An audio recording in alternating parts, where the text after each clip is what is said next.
I never wanted to be a wedding band guy. I wanted to be a jazz musician, original music, my own band, the whole thing. But somehow I became exactly that. Nowadays, a lot of people see me as the wedding band manager guy, not an artist. And for the longest time, I thought that wedding bands were actually kind of cheesy. Like there was nothing cool about it. And I carried that mindset for a long time. But what I didn't expect is that becoming a wedding band guy gave me a lot of freedom. More financial freedom, creative freedom, and even artistic freedom. It gave me more freedom than chasing original music ever did. And I want to tell you exactly how that happened, because I feel like a lot of musicians are stuck in that same mindset that I had for years. So in my early 20s, when I moved to New York, I just wanted to be an independent artist, original jazz musician, a band leader. I didn't want anything to do with covers. I just wanted to play my own music and be out there selling my CDs and playing with people, networking, learning new music, and being out there as an artist. I wanted to record records. I wanted artistic validation. I wanted to be taken seriously as an artist. And back then, wedding bands were really just not cool. There was nothing hip about it. It was cheesy arrangements, cheesy outfits. Everything it just put me off so much. I didn't want to have anything to do with that world. It was not artistic. It was very corporate and bland. In my head, wedding bands were exactly the opposite of what I wanted to be. I had the idea that playing covers was kind of never ending. So once you started playing covers, you just couldn't get out of it. You'd be chasing a paycheck, and from what I heard back then, the paychecks were good. So you would get caught up in this cycle of chasing money, but it wouldn't be fulfilling. That if you became that guy, that wedding band guy, you're kind of there forever.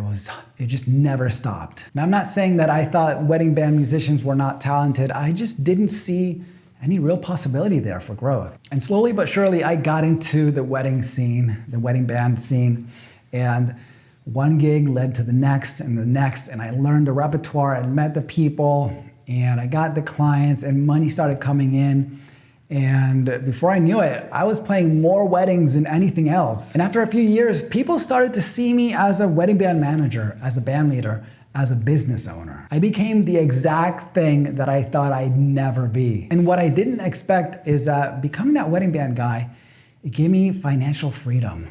It gave me room to breathe. It gave me stability. It even gave me creative freedom. As opposed to my life before that, when I was just an independent artist, it was a constant hustle. It was saying yes to everything and burning out. I was living with scarcity mindset. I thought that original music meant freedom. And it turns out that stability is what has given me freedom, a lot more than all that chaos ever did. And so as a wedding band guy, I had to redefine what art meant for me. It became more about being excellent at the job, being excellent at that musical job. It meant having a tight band, tight arrangements, really being on point, knowing all the repertoire and knowing all of the arrangements. It meant redefining my role as a leader. That was a really big lesson. Being an artistic leader and leading a group of people through a whole day became my art. So playing weddings didn't kill my creativity, it sharpened it. I became better at arranging, reading the room, managing musicians, managing music, and communicating with musicians and clients. Creativity didn't disappear, it really just changed form. And throughout the last 15 years, I've been able to observe musicians come and go into my band. I've seen some of them really strive for excellence and try to become the best that they can possibly be. Some of them just come here, maybe do one season, and thinking that that's going to be it. But they stay for 2 years, 3 years, 5 years go by, 10 years go by, 15 years go by.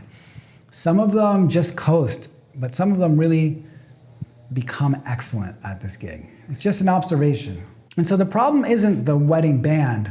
The problem is lack of intention, lack of ownership, lack of excellence. It's not like I hated being the wedding band guy.